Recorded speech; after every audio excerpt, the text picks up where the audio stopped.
Ever wondered how sound engineers create such crisp, clear audio? The secret lies in their mastery of EQ techniques. Equalization, or EQ, is a fundamental aspect of sound production, allowing engineers to balance the frequencies of an audio signal to achieve the desired sound. It's like the magic tool in the audio world, enabling us to shape and mold the sound to our liking. There are several types of EQ techniques that sound engineers use, each with its own unique characteristics and applications. In this video, we'll dive into the depths of these techniques, demystifying the concepts of parametric EQ, graphic EQ, and shelving EQ. We'll explore how they work, and more importantly, how to use them effectively in your sound engineering journey. So, whether you're a seasoned professional or just starting out, there's always something new to learn in the world of EQ. Stick around to uncover the secrets of EQ techniques and enhance your sound engineering skills. First off, understanding the frequency spectrum is vital to mastering EQ techniques. So let's dive in. The frequency spectrum is a range of all possible frequencies that exist in the universe. But we, humans, can only hear a fraction of these frequencies, roughly between 20 Hz to 20,000 Hz. This is what we call the audible frequency spectrum, and it's divided into three main segments: lows, mids, and highs. Starting with the lows, these are the bass frequencies, typically ranging from 20 to 200 Hz. They give depth and fullness to your sound. Think of the deep rumble of a subwoofer at a concert or the low growl of a bass guitar. Next, we have the mids, which range from 200 to 2000 Hz. This is where the bulk of audio content lies. It's the home of most vocals, guitars, pianos, and other instruments. It's the range that gives your sound its character and presence. Then, we have the highs, or treble, ranging from 2000 to 20,000 Hz. This is where the sparkle and clarity in your sound live.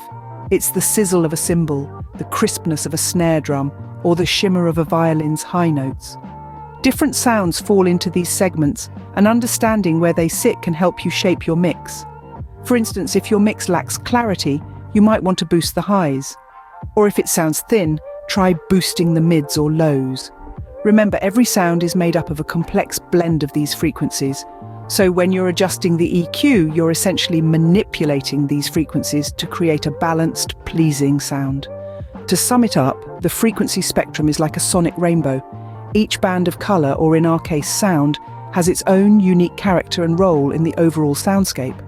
By understanding how these bands interact and complement each other, you can manipulate them to create the perfect mix. A firm grasp of the frequency spectrum is your first step to mastering EQ techniques. Now, it's time to dive into one of the most versatile EQ tools, the parametric EQ. Parametric EQ, or equalization, is a powerful tool for shaping sound. It's like the master sculptor of your audio canvas, allowing you to make precise adjustments to specific frequency ranges within your sound spectrum.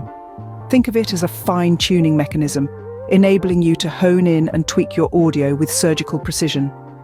Parametric EQ operates using three main controls: frequency, Q factor, and gain. Let's break these down. First, we have frequency. This is the specific band you want to adjust in your audio. Imagine you have a vocalist who sounds a bit nasal. You might want to reduce the frequencies around 1000 to 3000 Hz, as these are often responsible for that nasal quality. Next, we have the Q factor, also known as bandwidth. This determines how wide or narrow your frequency adjustment will be. A low Q factor means a broad adjustment over a wide range of frequencies, while a high Q factor allows for a narrow adjustment, affecting fewer frequencies. Lastly, we have gain. This is where you decide whether to boost or cut the selected frequencies. Boosting can help bring out desired elements in your mix, while cutting can help reduce unwanted sounds or frequencies. But how do you use these controls to shape your sound? It's all about listening and tweaking. Start by setting your Q factor and gain to neutral positions. Then, sweep the frequency control across the spectrum until you find the area that needs adjustment. Once you've found it, use the Q factor to narrow or widen your adjustment area, and the gain to boost or cut as needed. Remember, subtlety is key. It's easy to overdo adjustments and end up with an unnatural sound. Start with mild changes and gradually adjust until you achieve the desired effect. Mastering parametric EQ offers a world of possibilities in sound sculpting. As with any tool, practice makes perfect. So, don't be afraid to experiment and play around with your settings until you find the sweet spot that brings your mix to life. Continuing on, another essential tool in your EQ arsenal is the graphic EQ. This type of equalizer is a powerful ally when it comes to shaping and fine-tuning sound. It's a bit different from the parametric EQ we just discussed. Instead of giving you a handful of bands to adjust, the graphic EQ provides a wide array, typically 30 or more sliders, each representing a specific frequency band. These sliders visually represent the frequency response curve of the EQ, hence the name graphic EQ. The real charm of a graphic EQ lies in its simplicity.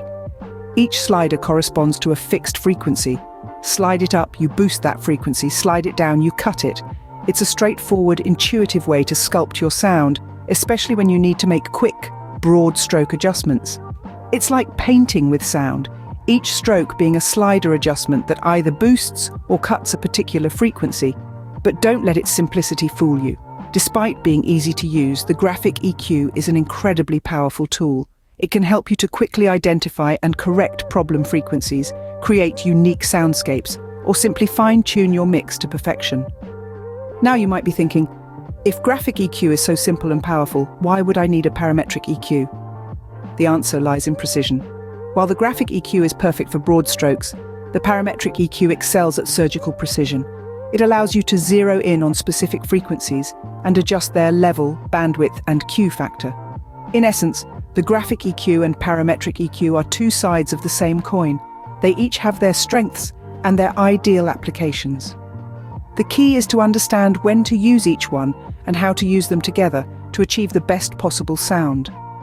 In conclusion, the graphic EQ is a simple yet powerful tool. It's perfect for making quick, broad adjustments to your sound. It might not have the surgical precision of a parametric EQ, but its ease of use and visual representation of the frequency response curve make it an indispensable part of any sound engineer's toolkit. With graphic EQ, you'll be able to make fast and effective changes to your audio. Last but not least, let's explore the shelving EQ, a tool that can make a world of difference. In the world of audio engineering, shelving EQ is like the bookends of your frequency spectrum. It's a type of equalizer that allows you to boost or cut frequencies at the ends of the spectrum, either the low end or the high end. Imagine you have a bookshelf full of different frequencies.